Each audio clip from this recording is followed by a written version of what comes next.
नमस्कार दोस्तों, मेरा नाम निरंजन है। स्वागत करता हूं आपके अपने YouTube चैनल पर। दोस्तों, आज हम जुलाई माह के द्वितीय सप्ताह के करंट अफेयर को देखेंगे। जैसे कि आप जानते हैं कि हर सप्ताह जो है मैं आपके लिए करंट अफेयर लेकर आता हूं। आपको पता होगा कि आपके एग्जाम में करंट अफेयर जो है बहुत इंपॉर्टेंट भूमिका निभाता है, तो इसी के लिए मैं आपके सामने जो है करंट अफेयर लेकर आता हूँ। यदि आपको यह वीडियो पसंद आएगा तो वीडियो को जरूर लाइक कीजिएगा और चैनल पे नए हैं तो चैनल को जरूर सब्सक्राइब कर लीजिएगा। तो चलिए स्टार्ट करते हैं वीडियो को। देखिए, पहला क्वेश्चन है, ब्रिक्स शिखर सम्मेलन के कौन से संस्करण का आयोजन ब्राजील में किया गया। ठीक है, जैसे कि आप जानते हैं कि ब्राजील में ब्रिक्स शिखर सम्मेलन का आयोजन किया गया था और यह जो है 17वां सम्मेलन है। ठीक है, इसका जो यह है संस्करण कौन सा है, तो 17वां संस्करण है। कहाँ आयोजित किया गया था, तो ब्राजील में। देखिए, एक चीज ध्यान रखिएगा, इससे संबंधित जो है ना मैं काफी डिटेल्स वीडियो भी बनाकर रखा हूँ। आप चाहे तो हमारे यूट्यूब चैनल के प्लेलिस्ट में भी जाकर देख सकते हैं और इसका डिस्क्रिप्शन पर भी लिंक मैं दे दिया रहूंगा। ठीक है, तो आप वहां से भी आप जाकर देख सकते हैं। बहुत इंपॉर्टेंट दोस्तों, ब्रिक्स शिखर सम्मेलन को आपको बहुत ही अच्छे तरीके से काफी डिटेल्स में पढ़ना है, क्योंकि मेरे पास यहाँ पे समय कम रहता है, वीडियो ज्यादा लंबा ना हो जाए, इसलिए जो है यहाँ पे ज्यादा डिटेल्स नहीं दूंगा। आप उस वीडियो को जरूर चेक कीजिए। चलिए आगे बढ़ते हैं। देखिए, ब्रिक्स शिखर सम्मेलन 2025 यह जो है इसका 17वां संस्करण था। इसका जो आयोजन स्थल है रियो डी जेनेरियो, ब्राजील। ठीक है, तो ब्राजील में इसका आयोजन हुआ है। कहाँ पे, किसी स्थान पर ब्राजील के, तो रियो डी जेनेरियो। इसका जो आयोजन है 6 से 7 जुलाई 2025 तक होता है, जिसका अध्यक्षता जो है ब्राजील द्वारा किया जाता है। देखिए, ब्राजील को जो है ब्रिक्स शिखर सम्मेलन के 17वें संस्करण का अध्यक्षता मिला है। ठीक है, तो इसलिए जो है ब्राजील के द्वारा किया जा रहा है। यदि हम ब्रिक्स शिखर सम्मेलन के कुल देशों की बात करते हैं तो इसमें जो कुल देश है वो है 11 देश है। ठीक, याद रख लीजिएगा इसको भी। इसकी स्थापना जो है 2006 जून में होता है। इस बार जो ब्रिक्स शिखर सम्मेलन का जो विषय है अधिक समावेशी और टिकाऊ शासन के लिए वैश्विक दक्षिण सहयोग को मजबूत करना है। अगला जो 2026 में ब्रिक्स शिखर सम्मेलन होगा, यह जो है इसका 18वां संस्करण होगा, जो कि भारत के द्वारा किया जाएगा। तो देखिए, ये बहुत ज्यादा इंपॉर्टेंट है, इसको याद रख लीजिएगा। ये भी इंपॉर्टेंट है, कहाँ किया गया, कौन सा संस्करण था, साथ ही साथ आगामी भी है बहुत इंपॉर्टेंट, क्योंकि ये भारत के संदर्भ में, तो भारत के संदर्भ में तो बहुत ही ज्यादा इंपॉर्टेंट हो जाता है। ठीक है, तो इसे भी आप याद रखिएगा। देखिए, यदि हम ब्राजील की बात करते हैं तो ब्राजील की राजधानी है ब्रासिलिया, आधिकारिक भाषा पुर्तगाली है, राष्ट्रपति लुइस इनासियो लुला दा सिल्वा। महाद्वीप की बात करते हैं तो ये दक्षिण अमेरिका महाद्वीप में आता है। देखिए, एक और इंपॉर्टेंट फैक्ट समझिएगा यहाँ पे कि ब्राजील में COP30 का आयोजन किया जाएगा 2025 में ही होगा। ठीक है, चलिए अगला क्वेश्चन देखते हैं। बहुत इंपॉर्टेंट क्वेश्चन है। देखिए, जितना भी क्वेश्चन मैं रख रहा हूँ ना, सारा का सारा इंपॉर्टेंट है, इसको समझिएगा आप। ये जो ब्रिक्स शिखर सम्मेलन था वो तो है ही है। देखिए, अभी एक और रिकॉर्ड हम देख रहे हैं यहाँ पे, अनिमेश कुजूर के नाम से। देखिए, अनिमेश कुजूर जो है 100 मीटर दौड़ में जो है ना, ये 10.18 सेकेंड में जो है ये 100 मीटर की दौड़ को कंप्लीट किए हैं। तो ये जो है ना एक राष्ट्रीय रिकॉर्ड है, और जब भी राष्ट्रीय रिकॉर्ड बनता है तो अपने आप में जो है बहुत ही इंपॉर्टेंट हो जाता है। यदि हम अनिमेश कुजूर की बात करते हैं तो अनिमेश कुजूर जो है 100 मीटर की दौड़ को 10.18 सेकेंड में जो है कंप्लीट करके राष्ट्रीय रिकॉर्ड बना दिया है। ठीक, तो इसका जो सही उत्तर हो जाएगा option number A, Animesh Kujur. देखिए, यदि हम अनिमेश कुजूर की बात करते हैं तो अनिमेश कुजूर जो है ये छत्तीसगढ़ राज्य से बिलोंग करता है। तो छत्तीसगढ़ राज्य के ये जो है जशपुर जिला के रहने वाले हैं। और यदि हम इसकी जाति की बात करते हैं तो ये जो है उराव जनजाति से संबंधित है। ध्यान रखिएगा, जो अनिमेश कुजूर जो है ये उराव जनजाति से संबंधित है। आपको पता होगा कि जो जनजाति है वो हमारे भारत के लिए कितना ही इंपॉर्टेंट है। ठीक है, तो इससे भी क्वेश्चन देखिए 100% आपके एग्जाम में आना ही आना है। चलिए अगला क्वेश्चन देखते हैं। नीरज चोपड़ा क्लासिक 2025 का आयोजन किस शहर में हुआ। देखिए, नीरज चोपड़ा क्लासिक 2025 यह जो नवीन खेल है किससे संबंधित है, तो यह जो खेल जो है भाला फेंक से संबंधित है। इसको याद रखिएगा, भाला फेंक से संबंधित है। आपको पता होगा कि जो नीरज चोपड़ा है ये जो है स्वर्ण पदक विजेता है ओलंपिक के, और यह जो है ओलंपिक में 2 पदक जीत चुके हैं। एक तो स्वर्ण पदक है और दूसरा जो है कांस्य पदक। तो इन्हीं के नाम से जो है ना नीरज चोपड़ा क्लासिक 2025 का आयोजन किया गया है। यह जो आयोजन है बेंगलुरु में किया गया था। और यदि हम बात करते हैं इस खेल का, तो यह जो खेल है इसका प्रथम संस्करण है। ठीक है, और प्रथम संस्करण के जो विजेता है तो खुद नीरज चोपड़ा है। नीरज चोपड़ा ने 86.18 मीटर की थ्रो के साथ नीरज चोपड़ा क्लासिक 2025 का पहला संस्करण जीतकर अपनी अंतर्राष्ट्रीय श्रेष्ठता साबित की है। यह प्रतिष्ठित प्रतियोगिता बेंगलुरु के श्री कांतिरावा स्टेडियम में आयोजित हुई और विश्व एथलेटिक्स गोल्ड लेवल सीरीज का हिस्सा रही, जिससे इसे अंतर्राष्ट्रीय मान्यता मिली है। ठीक, चलिए अगला क्वेश्चन देखिए।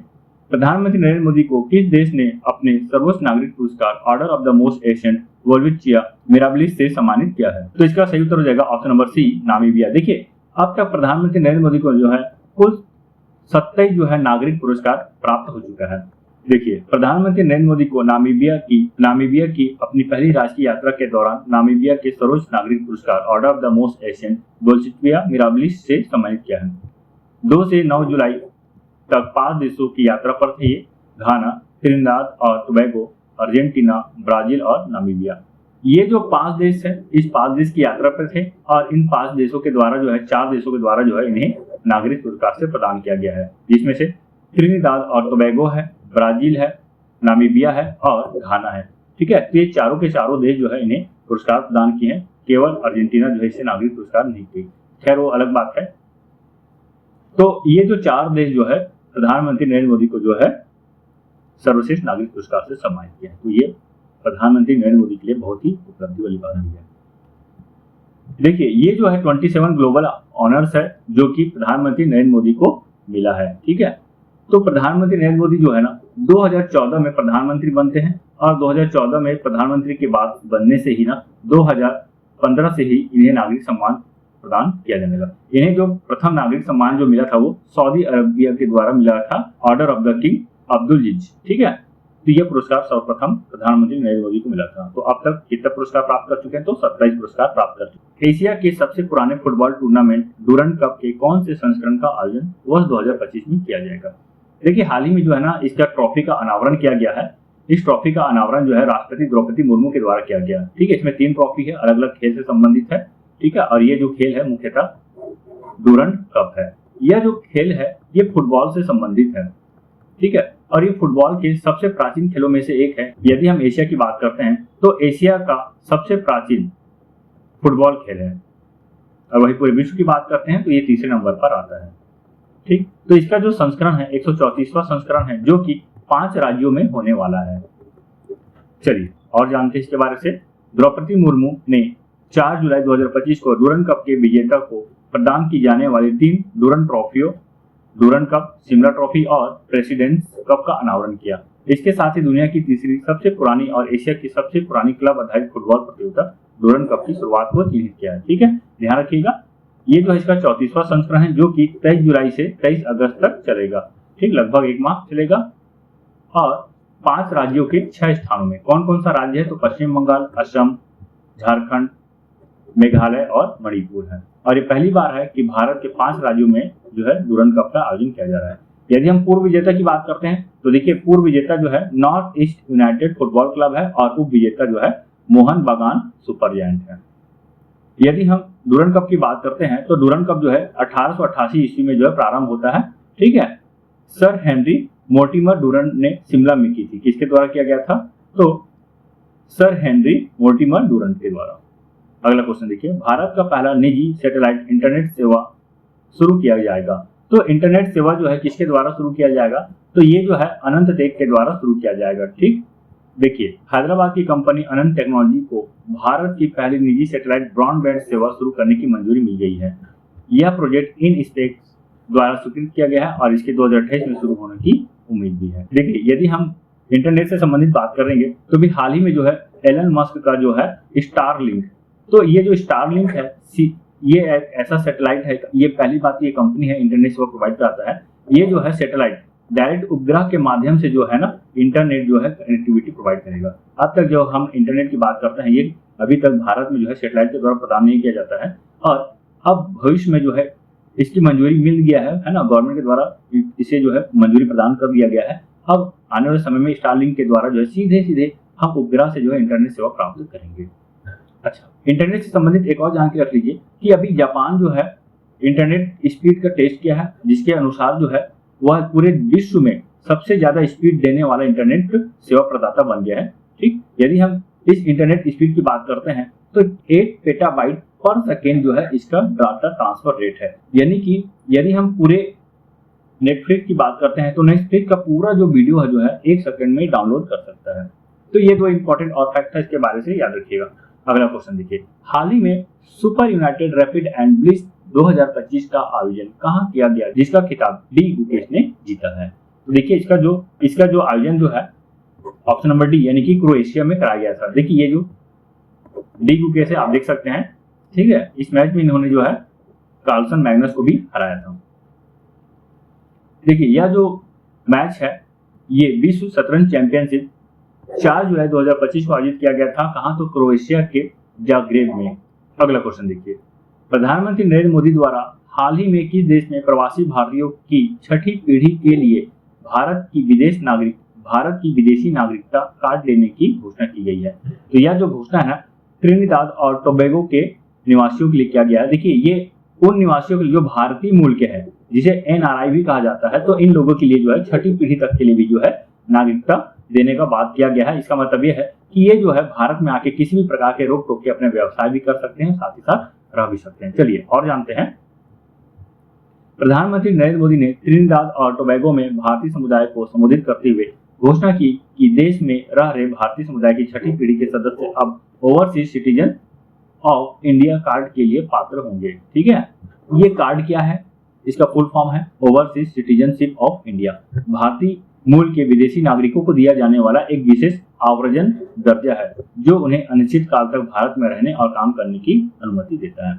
यह अनिवार्य रूप से उन लोगों के लिए आजीवन वीजा है जो पहले भारतीय नागरिकता रखते थे या इसके पात्र थे। ठीक है, तो OCI योजना भारतीय मूल के व्यक्तियों को कुछ अधिकार और विशेषाधिकार प्रदान करने के लिए शुरू की गई थी जिन्होंने दूसरे देश की नागरिकता हासिल कर ली है। ठीक, तो ध्यान रखिएगा ये NRI के लिए है और ये ऐसे NRI जो कि त्रिनिदाद और टोबैगो में रहते हैं, अब उन्हें जो है भारत में रहने के लिए किसी भी प्रकार का वीजा लेने की आवश्यकता नहीं पड़ेगा। ठीक है, बिना इजाजत के वे भारत में लंबे समय तक रह सकते हैं और अपना व्यवसाय भी कर सकते हैं।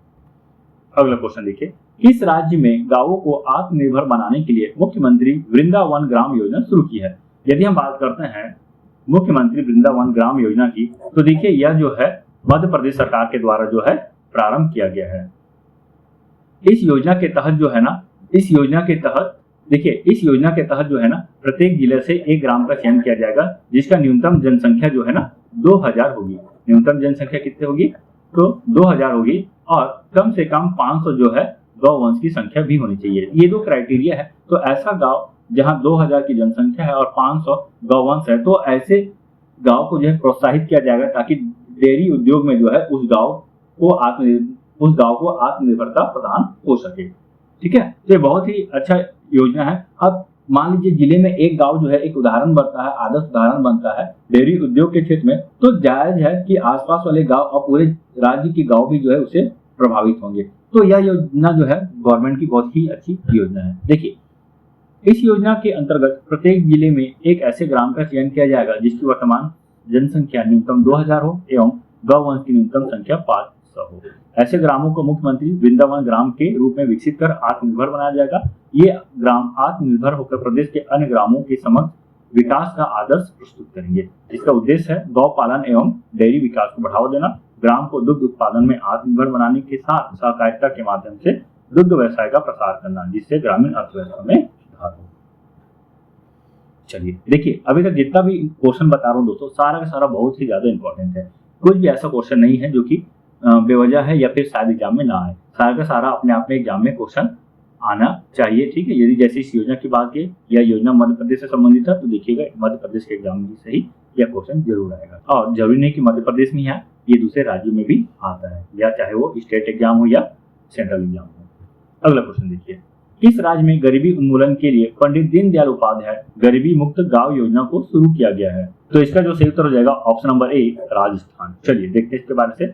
राजस्थान ने पंडित दीनदयाल उपाध्याय गरीबी मुक्त गांव योजना शुरू किया, जिसका उद्देश्य ग्रामीण BPL परिवारों का आर्थिक सशक्तिकरण और उन्हें गरीबी रेखा से ऊपर उठने में मदद करना है। देखिए ये जो योजना है पंडित दीनदयाल उपाध्याय गरीबी मुक्त गांव योजना, ये योजना जो है जो अन्य सेंट्रल लेवल का जो योजना है उन सभी योजनाओं को जो है बेहतर रूप से क्रियान्वयन करना है। जैसे कि प्रधानमंत्री आवास योजना, प्रधानमंत्री सड़क योजना, खाद्यान्न सुरक्षा योजना, ये सारा का सारा योजना को जो है ग्रामीण क्षेत्र में प्रभावी रूप से लागू करने के लिए जो है पंडित दीनदयाल उपाध्याय गरीबी मुक्त गांव योजना शुरू किया गया है। देखिए पंडित दीनदयाल उपाध्याय गरीबी मुक्त गांव योजना के तहत 10,000 गांवों में BPL परिवारों का सर्वे कर उन्हें सरकारी योजनाओं से जोड़ने का कार्य किया जा रहा है। ठीक है, ध्यान रखिएगा। यदि हम राजस्थान की बात करते हैं तो देखिए राजस्थान की राजधानी जयपुर है, मुख्यमंत्री भजनलाल शर्मा और राज्यपाल हरिभाव बागड़ी है। यदि हम राष्ट्रीय उद्यान की बात करते हैं तो मुकुंदरा हिल्स राष्ट्रीय उद्यान, मौर्यस्थल राष्ट्रीय उद्यान, केवलादेव घाना पक्षी अभ्यारण्य, रणथंभौर राष्ट्रीय उद्यान, सरिस्का राष्ट्रीय उद्यान। ये प्रमुख राष्ट्रीय उद्यान जो है राजस्थान राज्य में है। देखिए अगला क्वेश्चन, अफगानिस्तान में तालिबान सरकार को आधिकारिक तौर पर मान्यता देने वाला पहला देश कौन बन गया है? ठीक है, तो देखिएगा पूर्व जो सरकार था उसको जो है तालिबान के द्वारा जो है हटा दिया गया है सत्ता से और तालिबान जो है अफगानिस्तान में शासन कर रहा है। ठीक है, तो इस तालिबान को जो है ना रूस के द्वारा जो है मान्यता प्रदान किया गया है सरकार के तौर पे। देखिए तालिबान जो है यह भी कहा जाता है कि एक आतंकवादी संगठन है जिसे जो है अमेरिका के द्वारा जो है बनाया गया था। ठीक है, ताकि समय पे अमेरिका का साथ दे सके। लेकिन ये जो तालिबान सरकार है अब धीरे से सत्ता पे भी कब्जा कर लिया है और इसे जो है अब रूस के द्वारा मान्यता प्रदान कर दिया गया है। जुलाई 2025 को अफगानिस्तान में मौजूदा तालिबान शासन को मान्यता देने वाला दुनिया का पहला देश रूस बन गया है। अगस्त 2021 में तालिबान ने अमेरिका समर्थित अशरफ गनी सरकार को उखाड़ फेंका था और सत्ता पर पुनः कब्जा किया था। तालिबान के सत्ता में आते ही भारत समेत ज्यादातर देश काबुल में अपना दूतावास बंद कर दिया था। ठीक है, ध्यान रखेंगे, आपको पता होगा कि हर देश में जो है भारत का दूतावास स्थापित होता है, क्योंकि भारत जो है इस तालिबानी सरकार को जो है मान्यता नहीं देता, इसलिए जो है भारत तो वहां से अपने दूतावास को बंद कर दिया था। अंतर्राष्ट्रीय क्रिकेट परिषद का मुख्य कार्यकारी अधिकारी किसे नियुक्त किया गया है? यदि हम अंतर्राष्ट्रीय क्रिकेट परिषद के मुख्य कार्यकारी अधिकारी की बात करते हैं तो यह है संजोग गुप्ता। और वही हम अंतर्राष्ट्रीय क्रिकेट परिषद की यदि हम अध्यक्ष की बात करते हैं तो इसका अध्यक्ष जो है जय शाह। और जय शाह जो है सबसे कम उम्र के आईसीसी के अध्यक्ष भी बन गए हैं। ठीक है, तो 7 जुलाई 2025 को संजोग गुप्ता को अपना नया मुख्य कार्यकारी अधिकारी नियुक्त किया गया है। इससे पहले जो है जो एलार्डिस जो है आईसीसी के मुख्य कार्यकारी अधिकारी थे, जिन्होंने इस वर्ष की शुरुआत में पद से इस्तीफा दे दिया था। यदि हम प्रमुख अंतर्राष्ट्रीय नियुक्तियों की बात करते हैं तो ट्विटर की नई सीईओ है लिंडा याकारिनो, डब्ल्यूएच के महानिदेशक है टेड्रोस गैब्रियस, संयुक्त राष्ट्र महासंघ के 80वें सत्र के अध्यक्ष है अन्नालेना बैरबॉक, संयुक्त राष्ट्र महासभा के 79वें सत्र के अध्यक्ष थे फिलेमोन यांग, यूनिसेफ के नई प्रमुख कैथरीन रसेल, एफएटीएफ के अध्यक्ष है एलिसा डे एंडा मद्राजे, यूएनओ के महासचिव एंटोनियो गुटेरेस, आईसीसी के अध्यक्ष है जैसा, डब्ल्यूटीओ के भारत के स्थायी राजदूत है सेंथियल पांडियन, बिम्स्टेक के अध्यक्ष बनने वाले पहले भारतीय है इंद्रमणि पांडे, वर्ल्ड बैंक के अध्यक्ष है अजय बंगा, आईएमएफ के एमडी है क्रिस्टिना जॉर्जिवा, आईएमएफ के डिप्टी एमडी है गीता गोपीनाथ, आईओसी की पहली महिला अध्यक्ष है क्रिस्टी कोवेंट्री, राष्ट्रमंडल की महासचिव है साली बोस्वे। ये प्रमुख नियुक्तियां है जो एग्जाम में भी आ सकता है। अगला क्वेश्चन देखिए, विश्व मुक्केबाजी कप 2025 कहां आयोजित किया गया जिसमें भारत ने 11 पदक जीते हैं? ठीक है, इस खेल में जो है भारत जो है 3 स्वर्ण पदक सहित जो है 11 पदक जीते हैं और यह जो विश्व मुक्केबाजी कप 2025 जो है अस्ताना ताजिकिस्तान में आयोजित हुआ। यदि हम बात करते हैं 3 स्वर्ण पदक विजेता की तो ये है साक्षी, जैस्मीन और नुपुर। चलिए अगला क्वेश्चन देखते हैं, बहुत इंपॉर्टेंट क्वेश्चन है ये भी। भारत को विश्व बैंक के द्वारा विश्व के सर्वाधिक समानता वाले देशों में कौन सा स्थान दिया गया है? देखिए विश्व के सर्वाधिक समानता वाले देश यदि हम आर्थिक रूप से बात करते हैं तो यह बोला जाता है कि भारत में आय का जो वितरण है वो समान रूप से हो रहा है। ठीक है, समान रूप से हो रहा है, इसलिए जो है भारत जो है चौथा जो है सबसे समान देश बन गया है। तो इसका सही उत्तर हो जाएगा चौथा। देखिए आपको पता होगा कि जो गिनी सूचकांक जो है ये आय का वितरण को ही बताता है। ठीक है, यदि आप अर्थव्यवस्था पढ़ रहे हैं तो आप जरूर पढ़ेंगे गिनी गुणांक और लॉरेंज वक्र। तो लॉरेंज वक्र और गिनी गुणांक जो है ये जो है आय के वितरण को दर्शाता है, जो कि 0 से लेकर 100 तक होता है। तो जितना ज्यादा अधिक होगा आय की समानता उतनी ही कम होगी। ठीक है, और जितना कम होगा आय की समानता उतनी ज्यादा होगा। तो भारत को जो है गिनी सूचकांक में जो है 25.5 पॉइंट मिला है। ठीक है, और इसके आधार पे जो है भारत जो है चौथा सबसे समता मूलक देश बन गया है। वही हम प्रथम स्थान पे बात करते हैं तो स्लोवाक गणराज्य जो कि 24.1 अंक के साथ है, स्लोवेनिया 24.3 अंक के साथ है और बेलारूस जो है 24.4 अंक के साथ है। ठीक है, और यदि हम बात करते हैं सबसे कम असमान देश का तो ये अभी मैंने बताया स्लोवाक गणराज्य है 24.1 अंक के साथ है और वही दक्षिण अफ्रीका जो है 63.0 उनके साथ सबसे नीचे स्थान पर है। देखिए, जब हम भारत की बात करते हैं तो भारत जो है चीन, जर्मनी, यूनाइटेड किंगडम और संयुक्त राज्य अमेरिका से बेहतर स्थिति पर है। ठीक, ये मैंने आपको बताया। यह दर्शाता है कि भारत की आर्थिक प्रगति का लाभ देश भर के लोगों में समान रूप से पहुंच रहा है। ठीक है, ये शीर्ष देश तो मैंने आपको बताया, याद रखिएगा दोस्तों, बहुत ही इंपॉर्टेंट है ये। देखिए, अब हम इंपॉर्टेंट रैंकिंग की बात करते हैं तो वैश्विक शांति सूचकांक 2025 में भारत जो है 115वें स्थान पर है। सतत विकास लक्ष्य में भारत 99वें स्थान पर है, फिनलैंड टॉप पर है। ऊर्जा संक्रमण सूचकांक में भारत 77वें स्थान पर है। जलवायु परिवर्तन सूचकांक 2025 में भारत 10वें स्थान पर है। वर्ल्ड हैप्पीनेस रैंकिंग में भारत जो है 118वें स्थान पर है। वैश्विक आतंकवाद सूचकांक में भारत 14वें स्थान पर है। प्रेस फ्रीडम इंडेक्स में भारत 191वें स्थान पर है। फ्री एक्सप्रेशन इंडेक्स में भारत 24वें स्थान पर है। वैश्विक नवाचार सूचकांक 2024 में भारत जो है 39वें स्थान पर है। ग्लोबल पीस इंडेक्स में भारत 116 स्थान पर है। जेंडर गैप रिपोर्ट में भारत 129 स्थान पर है। ठीक है, अब इसका चेंज हो गया, ये अभी वर्तमान में 131वां स्थान पर भारत आ गया है। करप्शन इंडेक्स 2024 में भारत 96वें स्थान पर है। लॉजिस्टिक परफॉर्मेंस इंडेक्स में भारत 38वें स्थान पर है और वैश्विक भुखमरी सूचकांक में भारत जो है 105वें स्थान पर है। तो इंपॉर्टेंट रैंकिंग है भारत के संदर्भ में और टॉप भी है, ध्यान रखिएगा, एग्जाम में भी पूछा जा सकता है। दो चीज पूछता है, एक तो शीर्ष पर कौन है, दूसरा भारत के स्थान क्या है। अगला क्वेश्चन देखिए, नीति आयोग NER का मतलब होता है नॉर्थ ईस्टर्न रीजन। ठीक है, SDG सूचकांक रिपोर्ट 2023-24 में टॉप पर कौन रहा है। तो हाल ही में नीति आयोग के द्वारा जो है NER SDG रिपोर्ट जो जारी किया गया है, इसके अनुसार जो है हन हथियाल जिला जो है ये प्रथम स्थान पर आ गया है। देखिए, समझते हैं, नीति आयोग द्वारा पूर्वोत्तर क्षेत्र जिला सतत विकास लक्ष्य सूचकांक 2023-24 का दूसरा संस्करण जारी किया गया और इसमें जो है 8 पूर्वोत्तर राज्यों के 121 जिलों का चयन किया गया है। देखिए, 8 पूर्वोत्तर राज्य में 121 जिला है टोटल और इस जिला में जो है सबसे बेहतर सतत विकास लक्ष्य की दृष्टि से सबसे बेहतर जो जिला है मिजोरम के हन हथियाल जिला। ठीक है, ये जो है शीर्ष स्थान पर है। और यदि हम सबसे आखिरी स्थान की बात करते हैं तो अरुणाचल प्रदेश के लोकडिंग जिला है। इस सूचकांक को नीति आयोग और पूर्वोत्तर क्षेत्र विकास मंत्रालय द्वारा UNDP के तकनीकी सहयोग से विकसित किया गया है। ठीक है, ये भी ध्यान रखिएगा। 26 अगस्त 2021 को पहला संस्करण जारी किया गया था और अब जो है इसका दूसरा संस्करण भी जारी किया गया है। ठीक, ये जो है 8 पूर्वोत्तर राज्यों के विभिन्न जिलों के प्रदर्शन को मापता है। चलिए, यदि हम नीति आयोग की बात करते हैं तो नीति आयोग का फुल फॉर्म है राष्ट्रीय भारत परिवर्तन संस्थान। यह जो है योजना आयोग का स्थान लिया है। इससे पहले जो है योजना आयोग कार्य करता था। जैसे ही अभी 2014 में भाजपा का गवर्नमेंट आया, उसके बाद जो है 1 जनवरी 2015 से जो है नीति आयोग को अस्तित्व में लाया गया है योजना आयोग के स्थान पर। ठीक है, तो 1 जनवरी 2015 को अस्तित्व में आया। इसके अध्यक्ष जो होते हैं प्रधानमंत्री होते हैं और वर्तमान में जो प्रधानमंत्री जो है नरेंद्र मोदी जी है। उपाध्यक्ष सुमन बेरी है। मुख्य कार्यकारी अधिकारी जो है VVR सुब्रमण्यम है।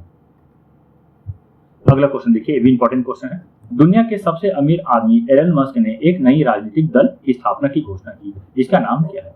देखिए, हाल ही में जो है अमेरिका का चुनाव हुआ था पिछले 1 साल पहले। तो अमेरिका के चुनाव में जो है डोनाल्ड ट्रंप जो है ये राष्ट्रपति बने हैं। ठीक है, और ट्रंप की एक नीति की वजह से जो है एलन मस्क जो है इस सरकार से जो है इस्तीफा दे दिए हैं और इन्होंने जो है अलग से एक पार्टी बनाई है जो कि है अमेरिका पार्टी। ध्यान रखिएगा, जो डोनाल्ड ट्रंप जो है इसको जो है राष्ट्रपति पद पर बैठाने के लिए जो है एलन मस्क जो है बहुत कोशिश किए थे और इन्हीं का एक योगदान है जो राष्ट्रपति बने हैं ये। देखिए, दुनिया के सबसे अमीर आदमी एलन मस्क ने अपने सोशल मीडिया हैंडल X पर अमेरिका पार्टी नाम से एक नई राजनीतिक दल की स्थापना की घोषणा की है। अमेरिकी सरकार के नए कर और खर्च विधेयक का एलन मस्क के द्वारा विरोध किया जा रहा था। ठीक है, उनका कहना है कि पिछले जो है जो बिडेन राष्ट्रपति थे इससे पहले उसके कार्यकाल में जो है $2 ट्रिलियन का घाटा था और इससे जो है अब $2.5 ट्रिलियन का घाटा बढ़ जाएगा। ठीक है, इसलिए जो है इन्होंने अमेरिकी सरकार से इस्तीफा दे दिया और एक नई राजनीतिक पार्टी बनाई है। ठीक है, तो 2000 चुनाव में जो है 2024 के चुनाव में जो है राष्ट्रपति डोनाल्ड ट्रंप को जो है जिताने में एलन मस्क के द्वारा बहुत ही महत्वपूर्ण भूमिका निभाई थी। देखिए, आप समझिए, ये सबसे इंपॉर्टेंट बात है यहाँ पे। ठीक है, कि अमेरिका में जो है ना 2 ही पार्टी है, एक तो रिपब्लिकन पार्टी और दूसरा जो है डेमोक्रेटिक पार्टी। और बाकी तो और भी बहुत सारी पार्टी है, छोटी छोटी पार्टी है जिसका कोई अस्तित्व भी नहीं रहता है। और कभी भी चुनाव की बात करते हैं तो यही 2 पार्टी जो है महत्वपूर्ण भूमिका निभाता है। ठीक। तो ऐसे में ये भी देखना अब हमें है कि जो तीसरी पार्टी अगर मान लीजिए ये बन रहा है, ये किस रूप में अमेरिका को प्रभावित करती है।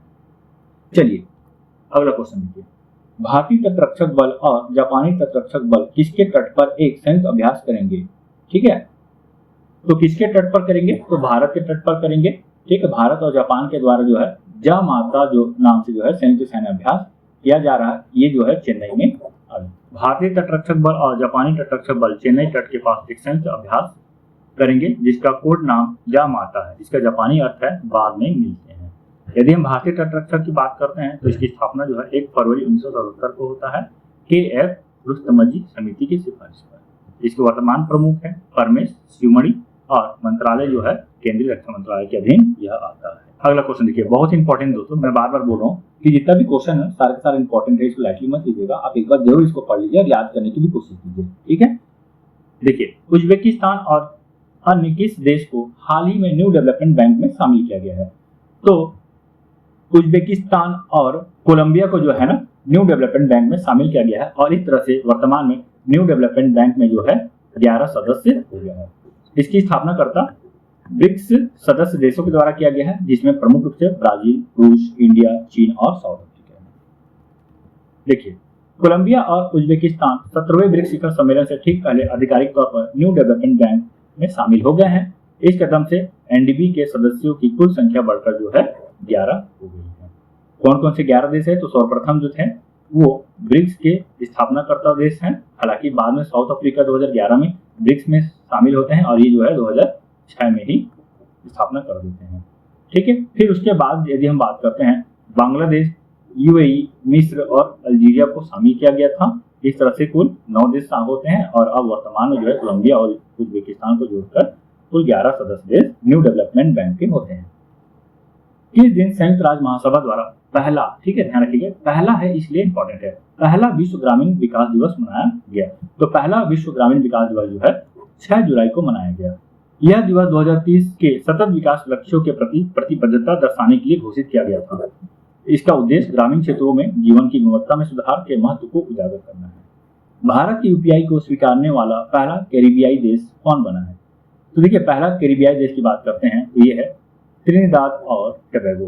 त्रिनिदाद और टोबैगो भीम यूपीआई अपनाने वाला पहला कैरिबियाई देश बन गया है। देखिए कैरिबियाई देश क्या है, तो कैरिबियाई देश उन देशों को बोलते हैं जो कैरिबियन सागर के आसपास स्थित है। ठीक है, और एक द्वीप देश है।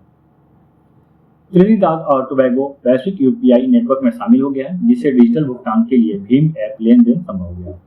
त्रिनिदाद और टोबैगो अब भारत की यूपीआई प्रणाली को लागू करने वाला 8वां देश बन गया है तथा ऐसा करने वाला वह कैरिबियन में पहला देश बन गया है। यदि हम त्रिनिदाद और टोबैगो की बात करते हैं तो इसकी राजधानी पोर्ट ऑफ स्पेन है। मुद्रा त्रिनिदाद और टोबैगो डॉलर है। महाद्वीप दक्षिण अफ्रीका, ठीक है, यानी कि ये दक्षिण अफ्रीका महाद्वीप में स्थित है। विश्व को 7 महाद्वीपों में विभाजित किया गया है। आधिकारिक भाषा अंग्रेजी है। राष्ट्रपति क्रिस्टीन बंगाली है। भारत का पहला स्वदेशी सरकारी वित्त पोषित एआई आधारित multimodal large language model का नाम क्या है। तो देखिए इसका जो नाम है भारत जेन है, ये भारत के द्वारा विकसित किया गया सरकारी LLM है, यानी कि मल्टी मॉडल लार्ज लैंग्वेज है। ठीक है, देखिए केंद्रीय मंत्री डॉक्टर जितेंद्र सिंह ने भारत का पहला स्वदेशी सरकारी वित्त पोषित एआई आधारित multimodal large language model Bharat Gen launch किया है। यह मॉडल जो है 22 भारतीय भाषाओं को जो है टेक्स्ट, स्पीच और इमेज को समझने और उत्पन्न करने में 2026 में होने वाले 18वें ब्रिक्स शिखर सम्मेलन की मेजबानी कौन सा देश करेगा। तो मैंने अभी आपको बताया 18वां ब्रिक्स शिखर सम्मेलन का मेजबानी जो है भारत के द्वारा किया जाएगा। कब किया जाएगा, तो 2026 में। अभी जो 17वां ब्रिक्स शिखर सम्मेलन है, तो 17वां ब्रिक्स शिखर सम्मेलन जो है ये ब्राजील में किया गया था। ठीक है, कब हुआ था, तो 2025 में, हाल ही में हुआ था 6 और 7 जुलाई को। तो इसका सही उत्तर हो जाएगा ऑप्शन नंबर सी, भारत। अगला क्वेश्चन देखिए, किस देश के वैज्ञानिकों ने नवजात शिशुओं और छोटे बच्चों के लिए मलेरिया की पहली दवा विकसित की है। तो देखिए इसका जो सही उत्तर हो जाएगा ऑप्शन नंबर सी, स्विट्जरलैंड। देखिए स्विट्जरलैंड ने नवजात शिशुओं और छोटे बच्चों के लिए पहली बार मलेरिया के उपचार की दवा कॉटम को मंजूरी दे दी है। यह दवा नोवार्टिस द्वारा विकसित की गई है, ध्यान रखिएगा। किसके द्वारा विकसित की गई है? तो नोवार्टिस के द्वारा विकसित की गई है और यह मलेरिया से होने वाली मौतों को रोकने में अहम भूमिका निभाएगी, विशेषकर अफ्रीका में, जहां वर्ष 2023 में मलेरिया से 5 लाख से अधिक मौतें हुई हैं, जिसमें अधिकांश बच्चे शामिल हैं। अगला क्वेश्चन देखिए, किस राज्य में पाखंडियों पर शिकंजा कसने के लिए ऑपरेशन कालनेमी शुरू किया गया है? ठीक है, तो ऑपरेशन कालनेमी जो है ना, जो ढोंगी पंडित होते हैं ना, उस पर लगाम लगाने के लिए जो है इस प्रकार के ऑपरेशन जो है चलाया जा रहा है सरकार के द्वारा। आपको पता होगा कि साधु संत बन के कई लोग जो है ना ठगने का भी काम करते हैं, तो उसी पर शिकंजा कसने के लिए ऑपरेशन कालनेमी शुरू किया गया है। इसका सही उत्तर हो जाएगा option number C, Uttarakhand. Uttarakhand के मुख्यमंत्री पुष्कर सिंह धामी ने ऑपरेशन कालनेमी शुरू करने की घोषणा की है। यह पुलिस अभियान उन लोगों के खिलाफ सख्त कार्रवाई के लिए शुरू किया गया है जो स्वयं को झूठा संत बताकर जनता को धोखा दे रहे हैं। ऑपरेशन कालनेमी की यदि हम बात करते हैं तो देखिए, ये हिंदू पौराणिक कथा के एक राक्षस कालनेमी से लिया गया है, जो साधु का वेश धारण कर लोगों को भ्रमित करता था। अगला क्वेश्चन इंपॉर्टेंट है, ध्यान रखिएगा। $4 ट्रिलियन मूल्य तक पहुंचने वाली पहली कंपनी कौन बन गई है? तो $4 ट्रिलियन तक पहुंचने वाली पहली कंपनी जो है एनवीडिया बन गई है। एनवीडिया की यदि हम बात करते हैं तो ये चिप बनाने वाली कंपनी है, जो कि विश्व का ऐसा कंपनी है जो $4 ट्रिलियन को पार कर चुका है। यदि हम भारत की बात करते हैं तो भारत लगभग $4.3 ट्रिलियन का जो है भारत का खुद का जीडीपी है। तो आप समझिए, भारत की टोटल जीडीपी के बराबर ही लगभग एनवीडिया का खुद का रेवेन्यू है। यदि हम एनवीडिया की बात करते हैं तो जेनसेन हुआंग ने 1993 में, इसके जो संस्थापक है जेनसेन हुआंग है, याद रखिएगा, इसके संस्थापक भी है, वर्तमान मुख्य कार्यकारी अधिकारी भी है, निदेशक मंडल के सदस्य के तौर पर भी। 1999 में कंपनी द्वारा जीपीयू के आविष्कार ने पीसीयू है पर्सनल कंप्यूटर गेमिंग बाजार के विकास को गति दी, कंप्यूटर ग्राफिक्स को नई परिभाषा दी और आधुनिक एआई के युग की शुरुआत भी की है। ये प्रमुख योगदान है एनवीडिया का। तो दोस्तों, यहीं तक था हमारा वीडियो आपको कैसा लगा प्लीज कमेंट करके जरूर बताइएगा। वीडियो यदि आपको पसंद आता है ना तो वीडियो को जरूर लाइक कीजिएगा और चैनल पर नए हैं तो चैनल को सब्सक्राइब करना बिल्कुल मत भूलिएगा, क्योंकि इसी तरह का वीडियो आपके लिए आता रहेगा। तो मिलते हैं एक नई वीडियो के साथ, तब तक के लिए धन्यवाद। मस्त रहिए, मस्त रहिए।